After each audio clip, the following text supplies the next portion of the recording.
Hi everyone, welcome to channel Swastha foods. ഇന്ന് നമ്മൾ ഉണ്ടാക്കാൻ പോകുന്നത് റവ വെച്ചിട്ടുള്ള വടയാണ്. അപ്പോൾ അതെങ്ങനെ ഉണ്ടാക്കുന്നതെന്ന് നോക്കാം. അപ്പോൾ എൻ്റെ വീഡിയോ ലൈക്ക് ചെയ്യാനും ചാനൽ സബ്സ്ക്രൈബ് ചെയ്യാനും മറക്കരുത്. റവ വട ഉണ്ടാക്കാൻ വേണ്ടിയിട്ട് ഞാനിവിടെ ഗ്യാസിലൊരു പാൻ വെച്ചിട്ടുണ്ട്. ഇനി ഇതിലൂടെ 2 കപ്പ് വെള്ളം ഒഴിച്ചു കൊടുക്കാം. ഇനി ഇതിലോട്ട് ഒരു പച്ചമുളക് അരിഞ്ഞത്, കുറച്ച് ചില്ലി ഫ്ലേക്സ്, കുറച്ച് കറിവേപ്പില അരിഞ്ഞത്, 1 ടീസ്പൂൺ ഇഞ്ചി അരിഞ്ഞത്, 1/2 ടീസ്പൂൺ ഉപ്പ്. ഇപ്പം വെള്ളം തിളച്ചിട്ടുണ്ട്. ഇനി ഇതിലോട്ട് 1 കപ്പ് റവ ഇട്ട് കൊടുക്കാം.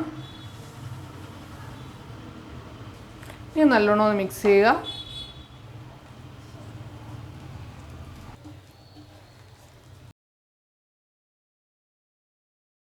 ഇനി വേറൊരു പാത്രത്തിലോട്ട് മാറ്റാം. ഇനി ഇതിലോട്ട് 2 ടീസ്പൂൺ എണ്ണ ഒഴിച്ചു കൊടുക്കുക. ഇതിന് നല്ലോണം കുഴച്ചെടുക്കാം.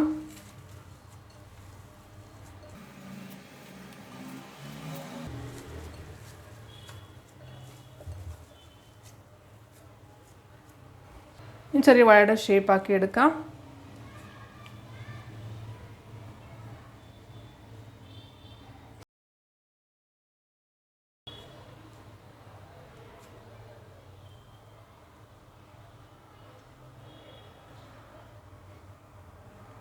വട ഇങ്ങനെ ഷേപ്പാക്കി വെച്ചിട്ടുണ്ട്. ഇനി ഫ്രൈ ചെയ്തെടുക്കാം. ഞാൻ ഗ്യാസിലൊരു പാൻ വെക്കും. പാൻ ചൂടായി കഴിയുമ്പോൾ അതിൻ്റെ അകത്തോട്ട് ഫ്രൈ ചെയ്യാൻ ആവശ്യമായിട്ടുള്ള എണ്ണ ഒഴിച്ചു കൊടുക്കാം. എണ്ണ ചൂടായി കഴിയുമ്പോൾ ഫ്രൈ ചെയ്തെടുക്കാം. തിരിച്ചിടാം.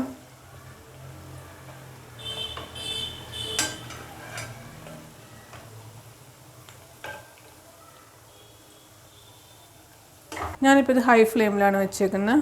ഇപ്പോൾ നല്ല ഫ്രൈ ആയിട്ടുണ്ട്. ഇനി ഇതൊരു പ്ലേറ്റിലോട്ട് എടുക്കാം.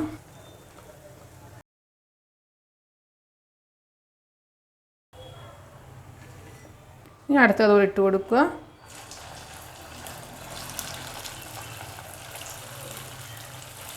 ഇത് അതുപോലെ തന്നെ പ്ലേറ്റിലോട്ട് എടുക്കാം. വടയുടെ റെഡി ആയിട്ടുണ്ട്. അപ്പോൾ എല്ലാം ട്രൈ ചെയ്ത് നോക്കുക. വീഡിയോ ഇഷ്ടപ്പെട്ടെങ്കിൽ ലൈക്ക് ചെയ്യുക. നമ്മുടെ ചാനൽ സബ്സ്ക്രൈബ് ചെയ്യാൻ മറക്കരുത്. സബ്സ്ക്രൈബ് ബെല്ലൈക്കൺ ക്ലിക്ക് ചെയ്യുക. ഓൾ ഓപ്ഷൻ സെലക്ട് ചെയ്യുക. നിങ്ങളുടെ അഭിപ്രായം കമൻറ്റ് ബോക്സിൽ ഇടുക. നല്ല ക്രിസ്പി ആയിട്ടുള്ള വടയാണ്. നിങ്ങൾക്ക് കാണാം ഇവിടെ. Thank you.